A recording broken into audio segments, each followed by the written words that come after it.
Hello everyone. आज हम most important topic discuss करने जा रहे हैं ionic bond and covalent bond, जो कि CSIR नेट लाइफ साइंस की पहली यूनिट का पहला टॉपिक है, जो कि मोस्ट इम्पॉर्टेंट है। इसमें हम ionic bond and covalent bond discuss करेंगे। उससे पहले हमें कुछ बेसिक चीज़ें पता होनी चाहिए, जो कि हमें पता है कि एटॉमिक मास और एटॉमिक वेट।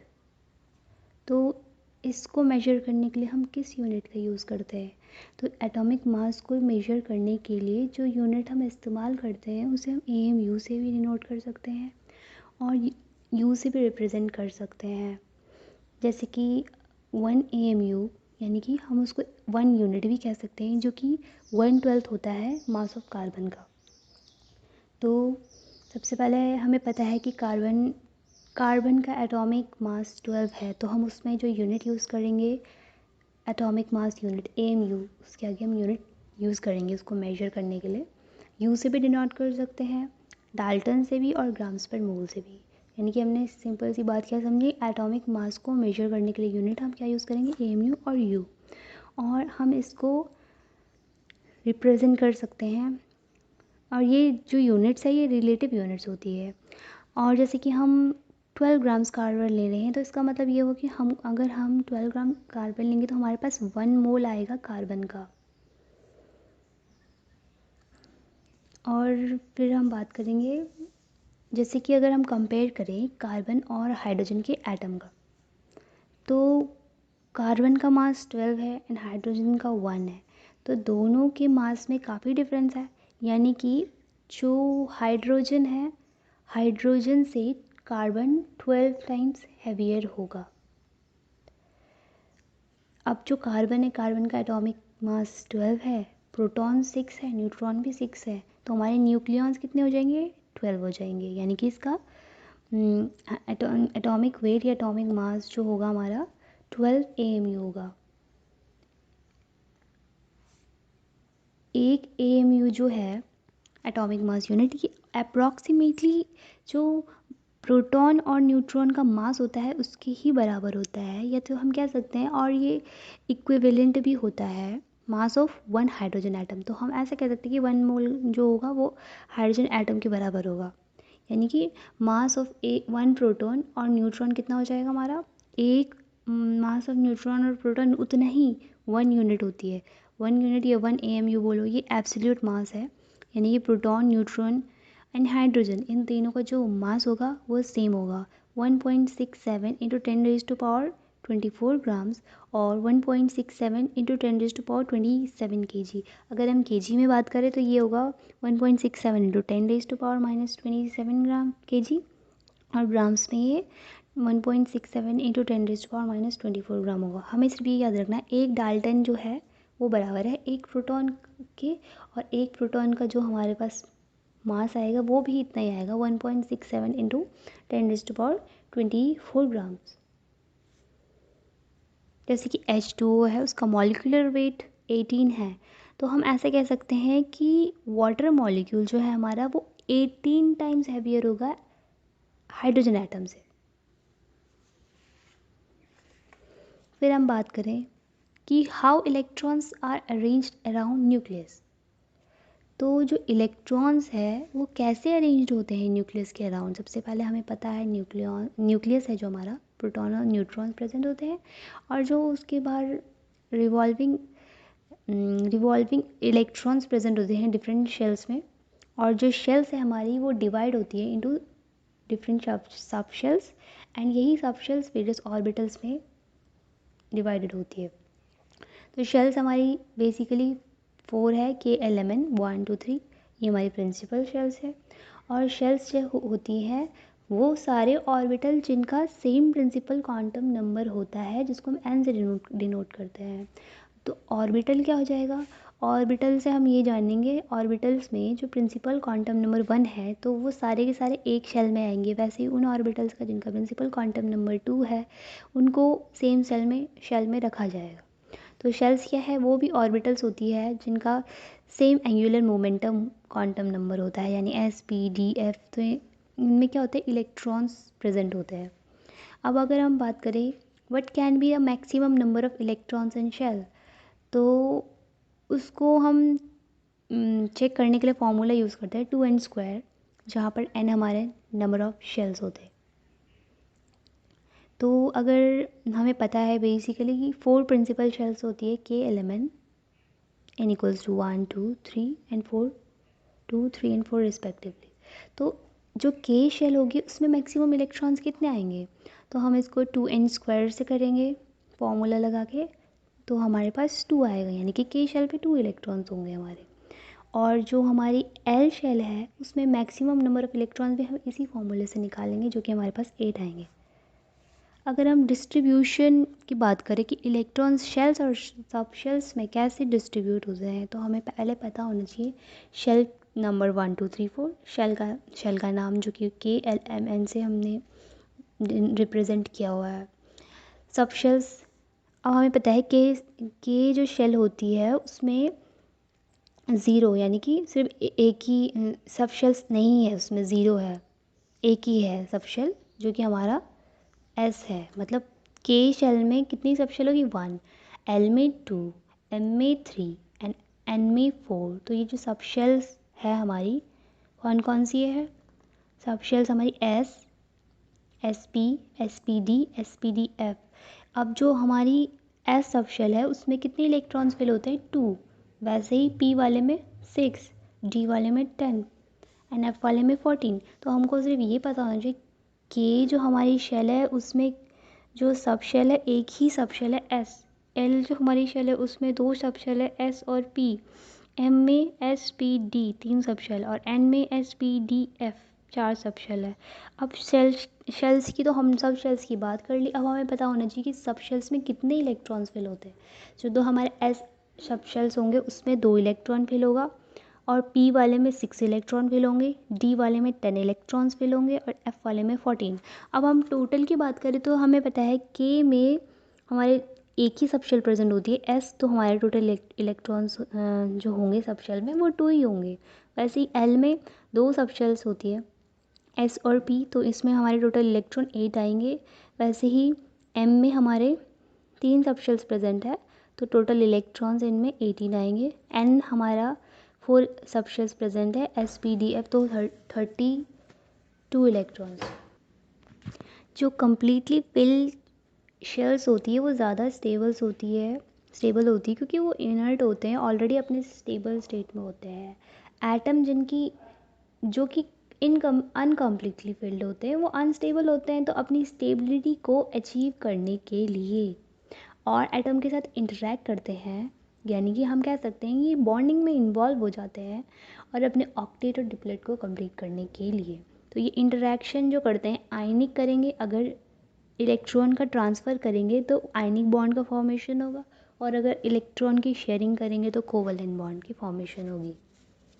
अब हम बात करें इलेक्ट्रोनेगेटिविटी की, तो इलेक्ट्रोनेगेटिविटी एटम की क्या होती है, ये एफिनिटी और टेंडेंसी होती है इलेक्ट्रॉन पेयर को अट्रैक्ट करने के लिए। इलेक्ट्रॉन्स को अट्रैक्ट करने की टेंडेंसी जो एटम की होती है वो उसकी इलेक्ट्रोनेगेटिविटी होगी। जितना ज़्यादा इलेक्ट्रोनेगेटिविटी हाई होगी उतना ही ज़्यादा एटम या इलेक्ट्रॉन को एक्सेप्ट करने की टेंडेंसी ज़्यादा होगी। As we move from left to right in periodic table, तो उसमें इलेक्ट्रोनेगेटिविटी एटम की बढ़ती है। जैसे जैसे एटॉमिक नंबर बढ़ेगा एलिमेंट का वैसे वैसे ही उसकी इलेक्ट्रोनेगेटिविटी भी बढ़ती है। वैसे ही अगर हम टॉप टू बॉटम में जाते तो इलेक्ट्रोनेगेटिविटी डिक्रीज़ होती है। सल्फ़र और कार्बन की जो इलेक्ट्रोनेगेटिविटी ऑलमोस्ट इक्वल है। जो बायोलॉजिकल सिस्टम में मोस्टली जो एटम प्रेजेंट होते हैं, 6 out of the most electronegative atom जो हमारा होता है ऑक्सीजन होता है, followed by nitrogen, carbon, sulphur, hydrogen and phosphorus. तो इनमें सबसे ज़्यादा इलेक्ट्रोनेगेटिव ऑक्सीजन होता है, then nitrogen and sulphur and carbon की इलेक्ट्रोनेगेटिविटी ऑलमोस्ट इक्वल होती है एंड फॉस्फोरस एंड हाइड्रोजन की भी ऑलमोस्ट इक्वल होती है।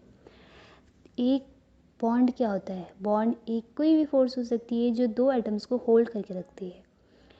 जो बॉन्ड का फॉर्मेशन होता है दो एटम्स के बीच में होता है, किस कारण होता है, क्योंकि रीडिस्ट्रीब्यूशन होता है इलेक्ट्रॉन्स का, और किस कारण और क्या होता है, इन फाइनली उनका स्टेबल कॉन्फ़िगरेशन हो जाता है, मतलब अपने स्टेबल स्टेट में आ जाते हैं। तो अगर हम बेसिकली दो एटम्स की बात करें, अगर उनके बीच में इलेक्ट्रॉन पेयर शेयरिंग हो रही है तो हम उसे क्या कहेंगे, कोवलेंट बॉन्ड।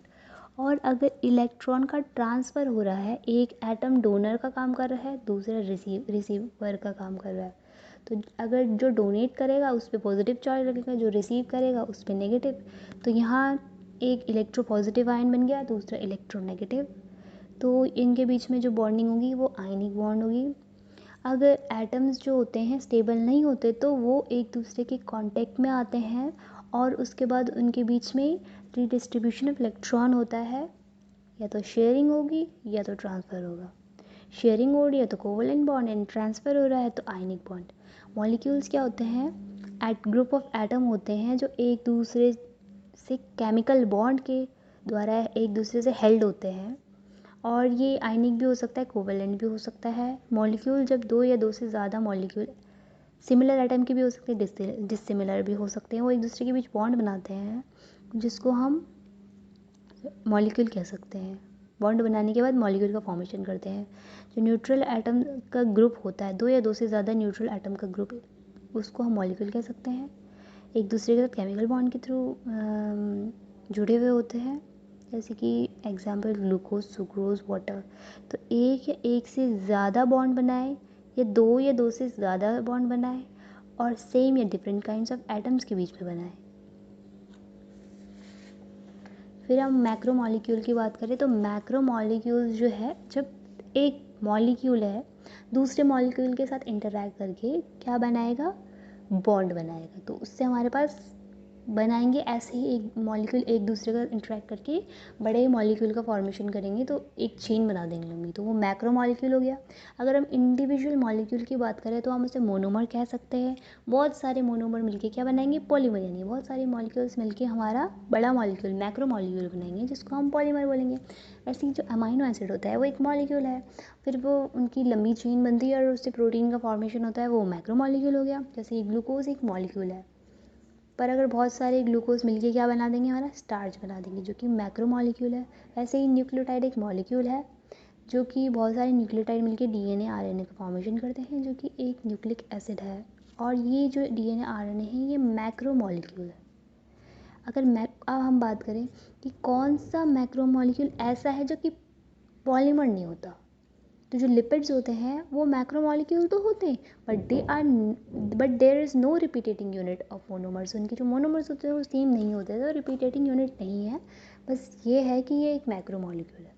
आयनिक बॉन्ड की बात करें तो आयनिक बॉन्ड एक बॉन्ड होता है जो कि आयंस के बीच में बनता है, formed between ions, and ions are formed when atom either lose or gain electron। या तो एटम लूज करेगा इलेक्ट्रॉन को, या तो गेन करेगा। और एटम जो लूज़ करेगा इलेक्ट्रॉन उसको हम इलेक्ट्रो पॉजिटिव कहेंगे, और जो एटम जो गेन करेगा, एक्सेप्ट करेगा इलेक्ट्रॉन को, उसको हम इलेक्ट्रो नेगेटिव एटम कहेंगे। इलेक्ट्रो पॉजिटिव एटम जैसे कि सोडियम अपना एक इलेक्ट्रॉन दे देगा क्लोरीन को, और क्लोरीन उसको एक्सेप्ट करेगा, तो ये आयनिक फॉर्म में है अभी।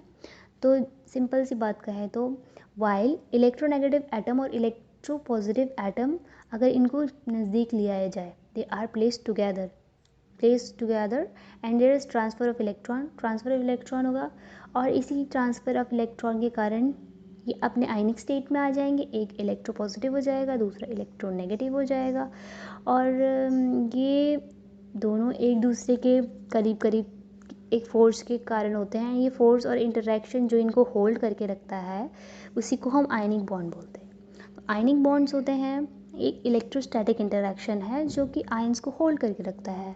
तो हमें पता है कि फोर्स के Q1 Q2 R² into D होता है इलेक्ट्रोस्टैटिक इंटरेक्शन। तो force is directly proportional two charges Q1 Q2, जो कि आयंस का ही चार्ज है।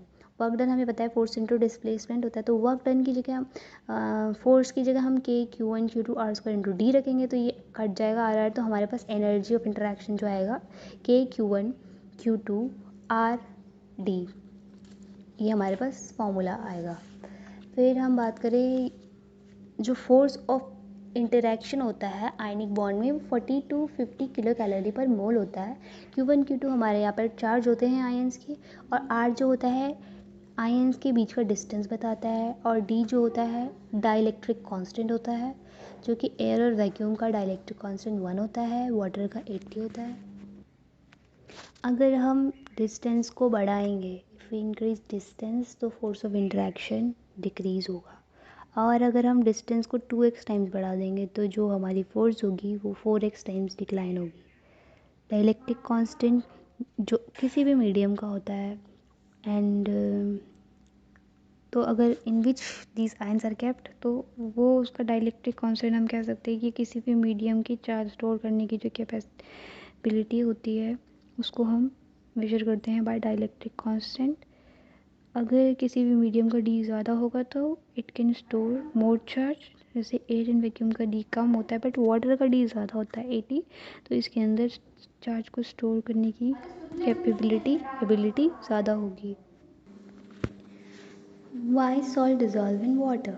क्योंकि जो वाटर होता है उसका डाइलेक्ट्रिक कांस्टेंट बहुत हाई होता है। इट इज़ बिकॉज वाटर का डाइलेक्ट्रिक कांस्टेंट हाई होने के कारण जो इसमें आयंस हैं वो इजीली डिज़ोल्व हो जाते हैं। तो इस केस में जब भी when we add solute in water, तो उस टाइम हाइड्रोजन मतलब जो वाटर मॉलिक्यूल होते हैं उसके बॉन्ड टूटते हैं और ये आयंस के साथ इंटरैक्ट करते हैं। तो जब ये आयंस के साथ इंटरैक्ट करते हैं, वाटर इंटरैक्ट करता है आयंस के साथ, तो उस टाइम की जो एंथैल्पी होती है इसको हम एंथैल्पी ऑफ हाइड्रेशन कहते हैं। और ये जो प्रोसेस होता है वो एक्सोथर्मिक प्रोसेस होता है। लैटिस एनर्जी, ये एक टाइप की पोटेंशियल एनर्जी होती है। हम इसको इस तरीके से डिफ़ाइन कर सकते हैं कि जो एनर्जी रिक्वायर्ड होती है आयन, जो सॉलिड आयनिक सॉलिड है उसके किसी पार्ट को ब्रेक करके उसको कन्वर्ट करने, उसके जो कंपोनेंट्स है उसको गैसियस फॉर्म में कन्वर्ट करने के लिए, जो मतलब एक एनर्जी रिक्वायर्ड होती है उसके लैटिस स्ट्रक्चर को डिस्टर्ब करने के लिए। तो सिंपल सी बात है, energy required to break a bond और which is required to disturb its lattice structure, वो हमें लैटिस एनर्जी हुई।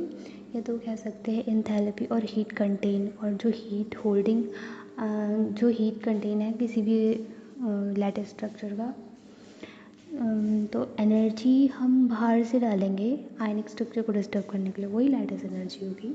और ये प्रोसेस जो होता है वो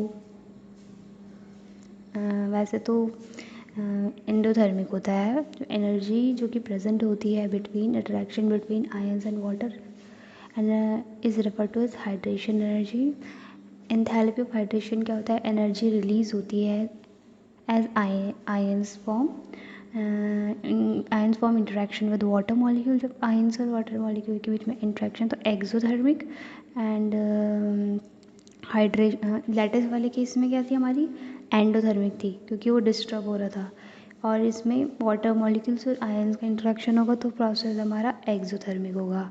hydration energy is the amount of energy released when 1 mole of ions undergo hydration. तो हाइड्रेशन एनर्जी वो अमाउंट ऑफ एनर्जी होती है जो रिलीज़ होती है जब 1 मोल ऑफ आयन हाइड्रेशन के प्रोसेस में जाता है। एंथैल्पी को हम मेजर करते हैं, एनर्जी को मेजर करते हैं हम एंथैल्पी, उसके लिए एक टर्म यूज़ करते हैं एनर्जी को मेजर करने के लिए, उसको हम एंथैल्पी बोलते हैं। अगर हाइड्रेशन एनर्जी ज़्यादा होगी तो लैटिस एनर्जी कम होगी और इस कंडीशन में आयंस जो होंगे वो रेडिली डिज़ोल्व हो जाएंगे वाटर में। कोवलेंट बॉन्ड तो हमें पता ही है, हमें पता है कि इलेक्ट्रॉन पेयर शेयरिंग होता है इनमें दो एटम्स के बीच में, जिनकी इलेक्ट्रोनेगेटिविटी ऑलमोस्ट इक्वल होती है। जो कोवलेंट बॉन्ड्स होते हैं वो फॉर्म होते हैं अगर दो एटम्स के बीच की जो इलेक्ट्रोनेगेटिविटी या तो ज़ीरो हो या तो उनके इलेक्ट्रोनेगेटिव डिफरेंस ऑलमोस्ट नेग्लिजिबल हो। कोवलेंस बॉन्ड बनते हैं between atoms having either similar negativity और इलेक्ट्रोनेगेटिविटी और डिफरेंट इलेक्ट्रोनेगेटिविटी। तो अगर एक पेयर ऑफ शेयरिंग इलेक्ट्रॉन का एक पेयर शेयर हो रहा है तो सिंगल बॉन्ड का फॉर्मेशन होगा। अगर 2 पेयर्स ऑफ इलेक्ट्रॉन का शेयरिंग हो रहा है डबल बॉन्ड, और 3 पेयर का हो रहा है तो ट्रिपल बॉन्ड।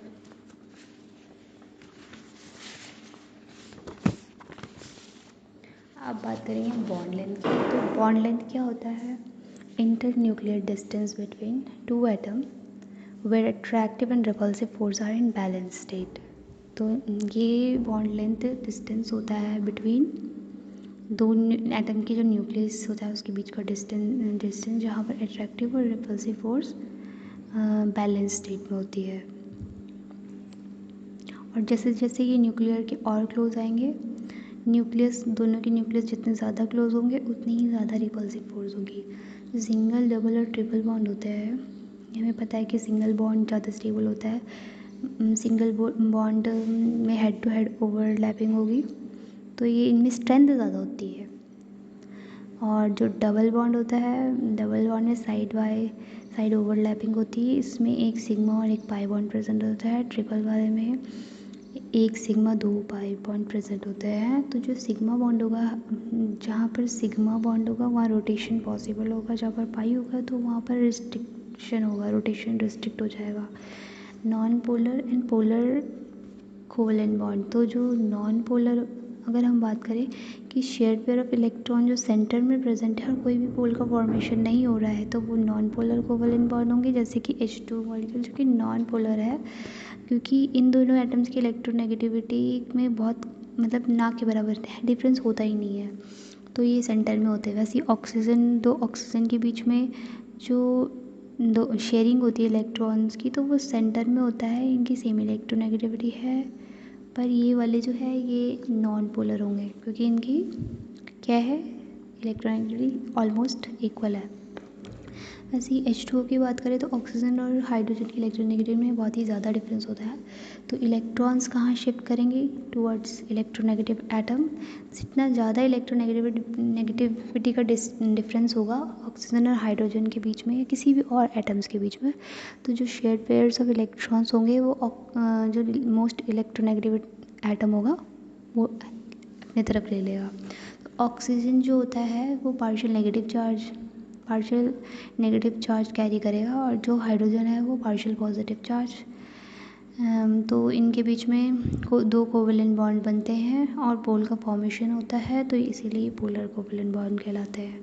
डाइपोल मोमेंट हम कह सकते हैं किसी पोलर मॉलिक्यूल की पोलैरिटी को मेजर करने के लिए हम डाइपोल मोमेंट का यूज़ करते हैं। It is equal to the product of electrostatic मतलब इलेक्ट्रिक चार्ज का जो डिस्टेंस है, प्रोडक्ट इलेक्ट्रिक चार्ज का इनटू डिस्टेंस बिटवीन चार्जेस। तो ये जो बॉन्ड हम बात करेंगे बॉन्ड स्ट्रेंथ की, तो जिसको हम किलो जूल पर मोल में नापते हैं, तो ये वो होता है जो अमाउंट ऑफ एनर्जी रिक्वायर होती है एक बॉन्ड को ब्रेक करने में।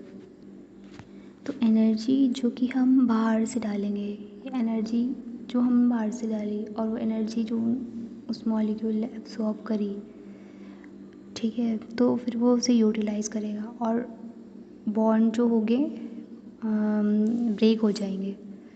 तो जिस टाइम हम जिस एनर्जी पे वो बॉन्ड ब्रेक होंगे, तो वो हमें उसकी बॉन्ड की स्ट्रेंथ शो करेगा, यानी कि जो अमाउंट ऑफ एनर्जी जो कि मॉलिक्यूल एब्जॉर्ब करेगा ताकि वो बॉन्ड ब्रेक हो जाए, तो वो हमारा बॉन्ड स्ट्रेंथ दिखाएगा। जितना छोटा एटम होता है उतना ही ज़्यादा उसकी बॉन्डिंग स्ट्रांग होती है। पोलर और नॉन पोलर कोवेलेंट बॉन्ड में जो पोलर वन होता है उसकी बॉन्ड स्ट्रेंथ ज़्यादा होती है।